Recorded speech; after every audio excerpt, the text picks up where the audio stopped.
3 മാസം മുൻപ് സ്വർണ്ണാഭരണം നഷ്ടമായി. ഇനി അതൊരിക്കലും തിരിച്ചു കിട്ടില്ല എന്ന് മനസ്സിൽ ഉറപ്പിച്ച സമയത്ത് ഹരിതകർമ്മ സേനാംഗങ്ങൾ സ്വർണവുമായി എത്തി വീട്ടുകാരെ ഞെട്ടിച്ചു.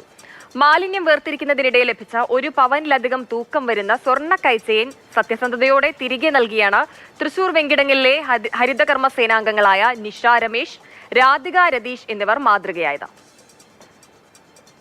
അലി എന്ന് പറഞ്ഞിട്ടുള്ള വീട്ടിൽ നിന്ന് അലി പുതുവീട്ടിൽ അവരുടെ വീട്ടിൽ നിന്നും ഞങ്ങൾക്ക് യാദൃശ്ചികമായിട്ട് അവരുടെ വീട്ടിൽ നിന്ന് 1 മാസത്തോളമായി നഷ്ടപ്പെട്ട ഒരു സ്വർണ്ണമാണ് നമുക്ക് കിട്ടിയത്. അതിൻ്റെ ഭാഗമാകാൻ കഴിഞ്ഞതിൽ ഞങ്ങൾക്ക് വളരെയധികം സന്തോഷമുണ്ട്. നമ്മൾ അവരുടെ വീട്ടിൽ പോയപ്പോൾ അവർ കവർ തരികയും യൂസർ ഫീ അടച്ചതിന് ശേഷം അവരകത്ത് കയറി പോവുകയും ചെയ്തു. നമ്മൾ വീടുകളിൽ നിന്ന് സ്പോട്ട് സെഗ്രിഗേഷനാണ് ഇപ്പോൾ ചെയ്തു വരുന്നത്. അപ്പം അതിൻ്റെ ഭാഗമായിട്ട് അവരുടെ മുറ്റത്ത് തന്നെ ഇരുന്നിട്ട് തരുന്നതിൻ്റെ ഭാഗമായിട്ട് ഇങ്ങനെ ഒരു സ്വർണത്തിൻ്റെ കൈച്ചെയിൻ കണ്ടുകിട്ടി. അവരെ വിളിച്ച് സംസാരിക്കുകയും ചെയ്തു.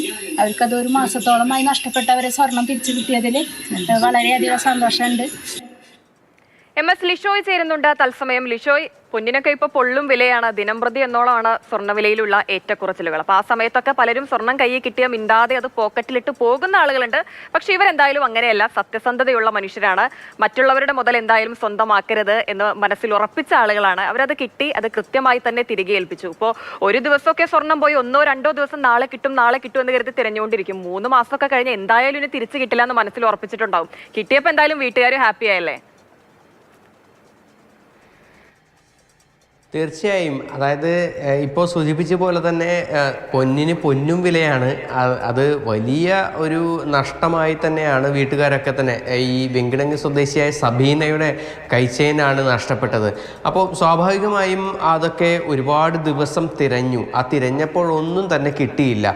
അപ്പോൾ അത് നഷ്ടപ്പെട്ടു എന്ന് കരുതിയിരിക്കുന്ന സമയത്താണ് വീണ്ടും അത് തിരികെ ലഭിക്കുന്നത്. അപ്പോൾ നമുക്കൊക്കെ ഒരു എന്തെങ്കിലും ഒന്ന് നഷ്ടപ്പെട്ടു എന്ന് കരുതിയ സമയത്ത് വീണ്ടും അത് തിരികെ കിട്ടുമ്പോൾ ലഭിക്കുന്നൊരു സന്തോഷമുണ്ട്. അതൊക്കെ എത്രത്തോളമാണെന്ന് പറഞ്ഞറിയിക്കാനായി കഴിയില്ല എന്നുള്ളതാണ്. ഇപ്പോൾ നിഷയും രാധികയും സ്വാഭാവികമായും നമ്മുടെ നാട്ടിലൊക്കെ തന്നെ ഹരിതകർമ്മസേന അംഗങ്ങൾക്ക് നമ്മൾ ഈ വേസ്റ്റുകളൊക്കെ തന്നെ നൽകുന്നു. ആ വേസ്റ്റുകളൊക്കെ നൽകുമ്പോൾ പലപ്പോഴും അവർ ചെയ്യുന്നത് വീടിന് പരിസരത്ത് എവിടെയെങ്കിലും വെച്ച് തന്നെ അത് വീണ്ടും അത് വേർതിരിക്കുകയാണ് ചെയ്യുക. അതായത് അത് പൂർണ്ണമായും ഒരു സഞ്ചിയിലായും കൊടുക്കുന്നതെങ്കിൽ അത് വേർതിരിച്ച് ആ ഭാഗത്ത് എവിടെയെങ്കിലും ഇട്ട് തന്നെ അത് പരമാവധി അത് കുടഞ്ഞെടുത്ത് പരമാവധി വേർതിരിക്കുകയാണ് ചെയ്യുക. അപ്പോൾ അങ്ങനെ ചെയ്ത സമയത്താണ് ഇത്തരത്തിൽ ഒരു സ്വർണ്ണ കൈച്ചെയിൻ കിട്ടുന്നത്. അങ്ങനെ കൈച്ചെയിൻ കിട്ടിയ സമയത്ത് ഇവർക്ക് യൂസർ ഫീ അടച്ചതിൻ്റെയൊക്കെ രേഖകളൊക്കെ തന്നെ ഉണ്ട്. അങ്ങനെയാണ് സബീനയുടെയാണ് എന്ന് മനസ്സിലായതും ഇവർക്കത് തിരികെ നൽകാനായി കഴിഞ്ഞതും. അപ്പോൾ മറ്റുള്ളവരുടെ ആരുടെയും എത്രത്തോളം വിലപിടിപ്പുള്ള എന്തെങ്കിലും മുതലാണെങ്കിൽ തന്നെയും അത് തിരികെ നൽകാനുള്ള ഒരു മനസ്സ് അത് എല്ലാവർക്കും ഒരുപക്ഷെ ഉണ്ടാകണമെന്നില്ല. പ്രത്യേകിച്ചും ഇത്തരത്തിൽ വലിയ വിലയുള്ള ഒരു സമയത്ത്, സ്വർണത്തിനൊക്കെ തന്നെ ഇത്രയും വിലയുള്ള സമയത്താണ് അവർ ഇത് തിരികെ നൽകിയത്. അപ്പോൾ അത് അവരുടെ ഒരു ഈ ഹരിതകർമ്മസേന അംഗങ്ങളുടെ ഒരു പ്രവൃത്തി നമ്മളെപ്പോഴും നമ്മുടെ നാട്ടിലെല്ലാവരും തന്നെ അത് വളരെയധികം പ്രശംസ അർഹിക്കുന്ന ഒരു കാര്യം തന്നെയാണ്. അപ്പോൾ അതിനിടയിലാണ് ഇത്തരത്തിലുള്ളൊരു കാര്യം കൂടി അവർ ചെയ്തിരിക്കുന്നത്. അപ്പോൾ അതിനൊരു ഇരട്ടി മധുരം തന്നെയാണ് സബീനയ്ക്കും ലഭിച്ചിരിക്കുന്നത്. കാരണം പോയെന്ന് കരുതിയ ഒരു മുതലാണ് തിരികെ ലഭിച്ചിരിക്കുന്നത്.